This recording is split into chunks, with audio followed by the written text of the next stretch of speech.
এবার থেকে রোজই লাইভে আসবো। জীবনে কিছু করতে হবে, না করলে হবে না। আর কতদিন থাকবো বলো, বরের পয়সায় খাবো? তো কিছু তো করতে হবে, যার জন্য চ্যানেলটাকে একটু গ্রোথ করতে হবে, চ্যানেলটা উপরে তুলতে হবে। মাত্র একটুখানি সাবস্ক্রাইবার হয়েছে, 60টা না কতটা। তো একটু চ্যানেলটা বড় করতে হবে, যাতে কিছু জীবনে করতে পারি, তাই না বলো বন্ধুরা?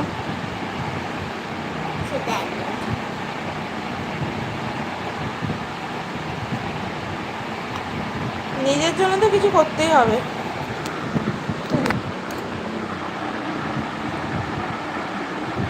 যতই বড় টাকা পয়সা দিক না কেন, যতই কিছু করুক না কেন, তাও নিজের কিন্তু এখনকার সময়ে একটা সংসার চালাতে গেলে স্বামী স্ত্রী দুজনকে উভয়েই, মানে দুজনকেই কাজ করতে হয়, নাহলে কিন্তু এখনকার সময়ে একটা সংসার চালানো যায় না। আমি যতদূর জানি, কিন্তু আমি তো কিছুই করি না, আমি বেকার।